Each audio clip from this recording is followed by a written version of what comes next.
ഇത് മഞ്ഞപ്ര മാസ് മോട്ടോഴ്സിനായിരുന്നു നമ്മുടെ hero master edge വണ്ടി. നമ്മളത് വർക്കിന് കിട്ടിയിട്ടുണ്ട്. ജന സർവീസായിട്ടാണ് ചെയ്യുന്നത്. ഫുള്ളായിട്ട് നമ്മൾ എല്ലാ ഭാഗങ്ങളൊക്കെ ഒന്ന് ചെക്ക് ചെയ്തിട്ടുണ്ട്. അതിൻ്റെ ഭാഗമായിട്ട് നമ്മളതിൻ്റെ ബാക്ക് ബ്രേക്കൊക്കെ ഒന്ന് ചെക്ക് ചെയ്യാൻ വേണ്ടി വെച്ചാണ്. ബാക്കിൽ ബ്രേക്ക് ഷൂ കുഴപ്പമൊന്നുമില്ല, നമുക്കത് ക്ലീൻ ചെയ്തിട്ടാൽ മതി. നിലവിൽ വേറെ കംപ്ലയിൻ്റ് ഒന്നുമില്ല. അതുപോലെ ക്ലച്ചിൻ്റെ ഭാഗമൊക്കെ ഒന്ന് ചെക്ക് ചെയ്യാൻ വേണ്ടി വെച്ചാണ്. ക്ലച്ചിൻ്റെ ഭാഗത്ത് നിലവിൽ വേറെ കംപ്ലയിൻ്റോ കാര്യങ്ങളൊന്നുമില്ല. എല്ലാം അതിൻ്റെ വേരിയറ്റ് ബോർഡ് റോളർ വെയിറ്റ് ആയാലും വേറെ കുഴപ്പമൊന്നുമില്ല. ഓട്ടോ ക്ലച്ചിൻ്റെ യൂണിറ്റ് ആയാലും നിലവിൽ വേറെ കംപ്ലയിൻ്റ് ഒന്നുമില്ല. ബെൽറ്റ് ആയാലും നിലവിൽ വേറെ കുഴപ്പമൊന്നുമില്ല. ബെൽറ്റ് നല്ല ബെൽറ്റാണ്, കറക്റ്റായിട്ട് സർവീസ് ചെയ്ത് പോകുന്ന വണ്ടിയാണ്. അതുകൊണ്ട് നിലവിൽ വേറെ കംപ്ലയിൻറ്റോ കാര്യങ്ങളൊന്നുമില്ല. അതുപോലെ എയർ ഫിൽറ്റർ ആയാലും നിലവിൽ വേറെ കുഴപ്പമൊന്നുമില്ല. എയർ ഫിൽറ്റർ നല്ല ഫിൽറ്ററാണ്, ഒന്ന് ക്ലീൻ ചെയ്തിട്ടാൽ മതി. അതിൻ്റെ പ്ലഗ് നമ്മളൊന്ന് ചെക്ക് ചെയ്യാൻ വേണ്ടി അയച്ചാണ്. പ്ലഗ് ആയാലും നിലവിൽ വേറെ കംപ്ലയിൻ്റ് ഒന്നുമില്ല. പ്ലഗ് നമുക്കൊന്ന് ക്ലീൻ ചെയ്തിട്ടാൽ മതി.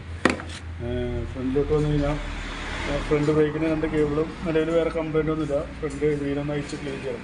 ബാക്ക് വീൽ അയച്ചുകൊണ്ടാണ് ഫ്രണ്ട് ബ്രേക്കായിട്ട്. അത് കഴിഞ്ഞ് നമുക്ക് ഫ്രണ്ട് വീലും കൂടി ഒന്ന് അയച്ച് ക്ലീൻ ചെയ്യാനുണ്ട്. അങ്ങനെ ബാറ്ററി കൂടി ഒന്ന് ചെക്ക് ചെയ്യാൻ വേണ്ടി അയച്ചാണ്.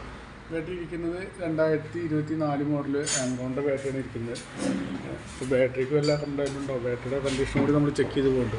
അതിൻ്റെ വോൾട്ടൊക്കെ ചെക്ക് ചെയ്ത് നോക്കുമ്പോൾ 12.92 മാക്സിമം വോൾട്ട് കിട്ടുന്നുണ്ട്. ടെസ്റ്റിലേക്ക് കൊടുക്കുന്നുണ്ട്.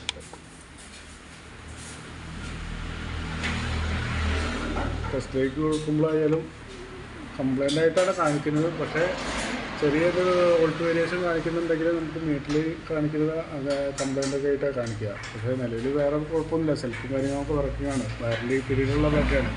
നിലവിൽ വേറെ കുഴപ്പമൊന്നും കാണിക്കുന്നില്ല. ഓക്കെ, പിന്നെ നമുക്ക് അതിൻ്റെ എഞ്ചിൻ ഓയിൽ മാറ്റാനായില്ല. അപ്പോൾ എഞ്ചിൻ ഓയിലും നമ്മൾ മാറ്റുന്നുണ്ട്. അപ്പോൾ പിന്നെ നിലവിൽ വേറെ പ്രശ്നങ്ങളൊന്നുമില്ല.